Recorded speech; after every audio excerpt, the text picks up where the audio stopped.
Bismillahirrahmanirrahim. Assalamualaikum warahmatullahi wabarakatuh. Jumpa lagi dengan Brand Givan di video pembelajaran.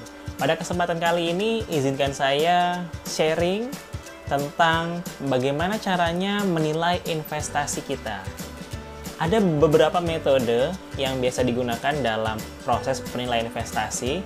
Ada metode payback period atau PP kita biasanya menyebutnya. Ada metode net present value atau NPV. Ada juga metode internal rate of return, ada IRR ya. Kemudian ada metode accounting rate of return atau ARR, dan juga ada metode profitability index atau PI. Nah, di kesempatan kali ini saya akan sharing tentang yang payback period, metode payback period atau PP. Dalam keputusan investasi, kita harus tahu dulu sebenarnya apa yang ingin kita invest. Apakah yang kita invest merupakan aktiva real atau kita invest pada aktiva non-real?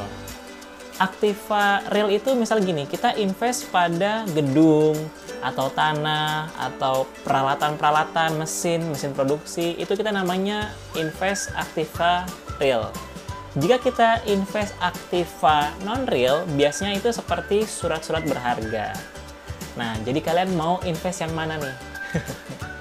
Oke, untuk rumus dari metode payback period atau PP seperti ini.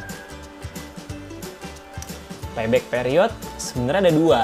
Rumus ini adalah digunakan jika periode pengambilan arus kas per tahun jumlahnya berbeda. Jika jumlahnya berbeda, maka kita gunakan rumusnya payback period sama dengan N ditambah buka kurung A dikurang B tutup kurung dibagi buka kurung C dikurang B tutup kurung dikali 1 tahun. Payback period ini juga sebenarnya bagaimana cara kita bisa mengembalikan dana investasi kita.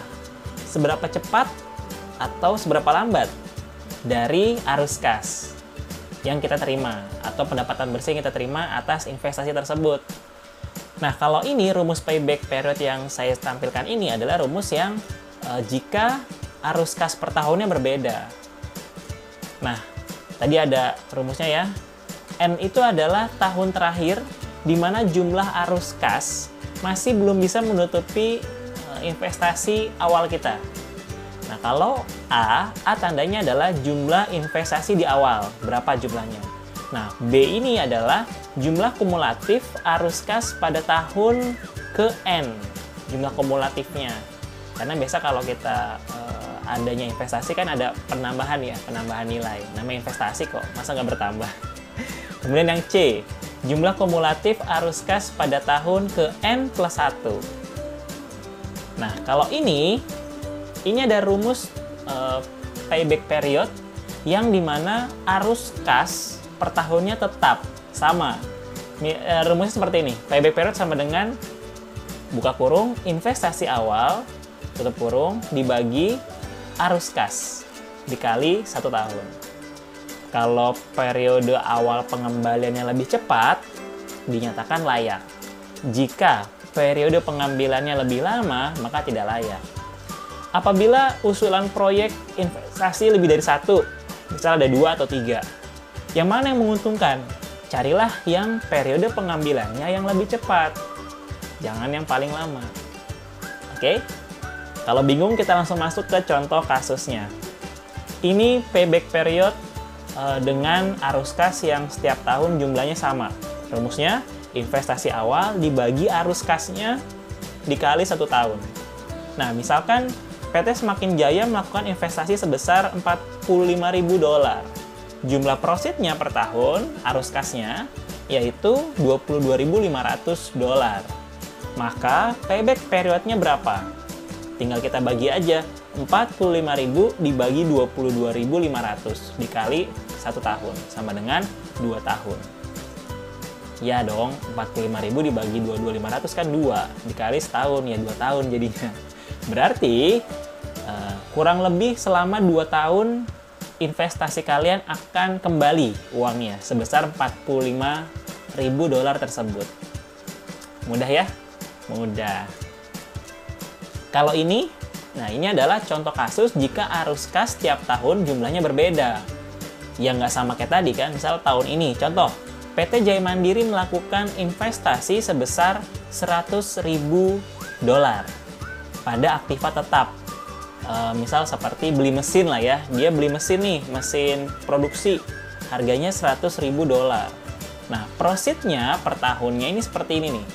Ini tahun pertama, profitnya adalah $50.000. Profit kumulatif $50.000 ya. Kemudian tahun kedua, profitnya $40.000.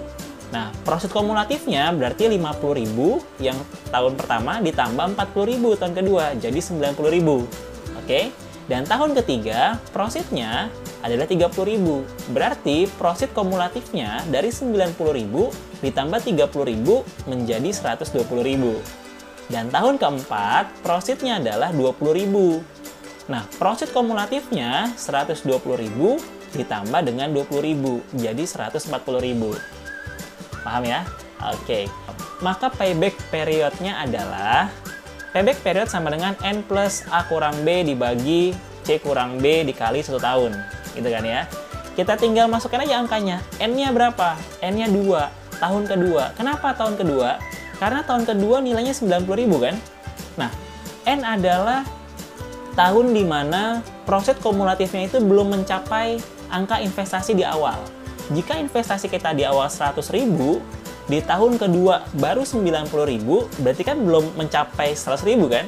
Tapi kalau tahun ketiga udah 120.000 melebihi, maka kita gunakan adalah tahun yang kedua yang belum mencapai 100.000 atau hampirlah mencapai 100.000, di mana jumlah investasi awal kita 100.000 tadi.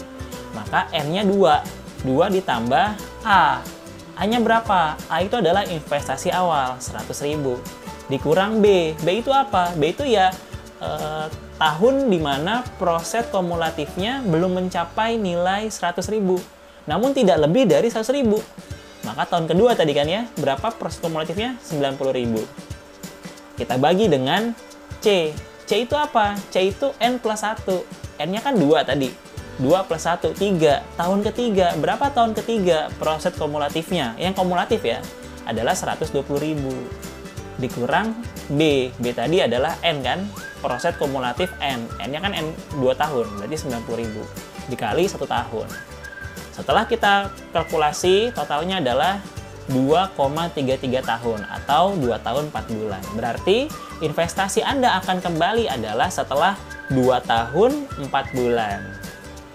Mudah bukan? Seperti itulah cara menghitung atau cara menilai investasi menggunakan metode payback period. Jika ada pertanyaan, silakan tanyakan dalam kolom komentar. Pastikan sudah nonton dulu sampai habis sehingga paham dengan video tersebut. Jangan lupa juga like, subscribe, dan share. Terima kasih untuk kebersamaan kita. Sampai jumpa di metode selanjutnya.